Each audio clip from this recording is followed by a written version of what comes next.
दृश्यमा देखाइएको दृश्य रहेको छ साहेबगरको नयाँ बस पार्क, नयाँ भवन बन्दै गरेको र हामी अहिले किन्डरगार्टन एकाडेमी स्कुलबाट हामी यात्रा सुरु गर्दैछौँ। कृपया भिडियो अन्तिमसम्म हेरेर साथ दिनुहोला। हाम्रो साहेबगरको बस पार्क कस्तो बन्दैछ, साहेबगर पहिलेको भन्दा अहिले धेरै नै उग्र विकासको उग्र रूप लिइरहेको छ। अन्तिमसम्म होला। यो सायाबगरको हामी स्कुलबाट सुरु गर्दैछौँ यात्रा। यो आम पाकेर लटरम्म फुलेका छन् भने हामी यहाँबाट तपाईँको यात्रा सुरु गर्दैछौँ। कृपया भिडियो लामो हुनसक्छ, अन्तिमसम्म हेरेर साथ दिनुहोला र भिडियोलाई सक्दो सेयर गरेर माया गरिदिनुहोला। तपाईँको जिज्ञासा कमेन्टसँगै आफ्नो प्रतिक्रिया राख्न नभन्नुहोला। हामी हेर्दैछौँ बस पार्कतर्फ। किन्डरगार्टन एकाडेमी बोर्डिङ स्कुलको छेउमा रहेको छ supreme auto parts and service centre. हाम्रो यहाँ विभिन्न कम्पनीका बाइकका पार्ट पुर्जा पाउनुको साथै विभिन्न कम्पनीका बाइकहरू सर्भिस सुपथ मूल्यमा गरिन्छ। कृपया एकचोटि सेवा गर्ने मौका अवश्य दिनुहोला।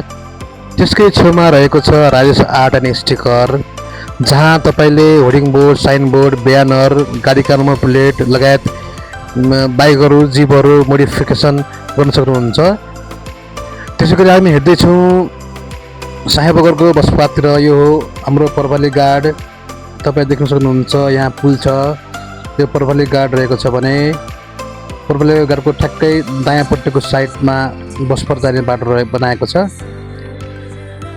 त्यसकै छेउमा रहेको छ जिल्ला ट्राफिक प्रहरी कार्यालय साहेबगरको अफिस। यो अफिसकै छेउमाबाट बस पार्क जाने बाटो बनाइएको छ, तपाईँ देख्न सक्नुहुन्छ। यो बस पार्क जाने बाटो हामी हिँड्दैछौँ।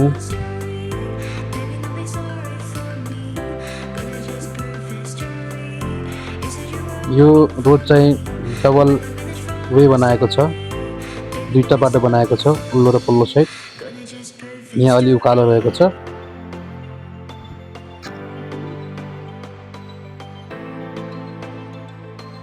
हामी लगभग बस पार्क पुगिसकेका छौँ।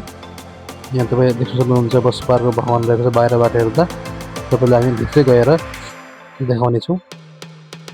यो राम्रो बनाएको छ, अति सुन्दर रहेको छ। उता ठ्याक्कै पारिपट्टि सापे हाट्दा रहेको छ। हामी बस पार्कको भवनको नजिक आइसकेका छौँ। यो बस पार्कको प्राङ्गण पनि ठुलो रहेको छ।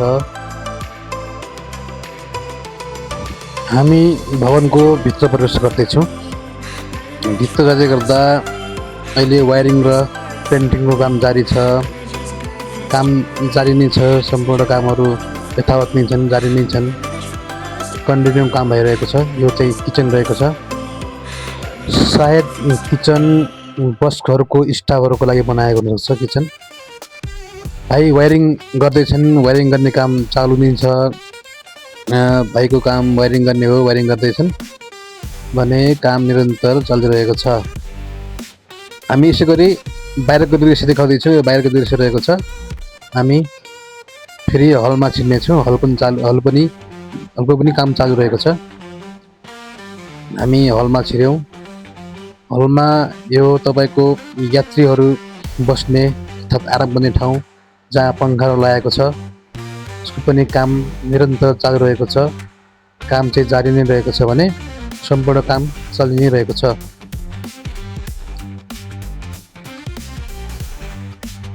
यो चाहिँ सुन्दर बनाएको छ, राम्रो बनाएको छ।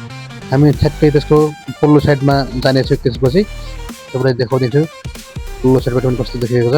यो पल्लो साइडमा रहेको छ।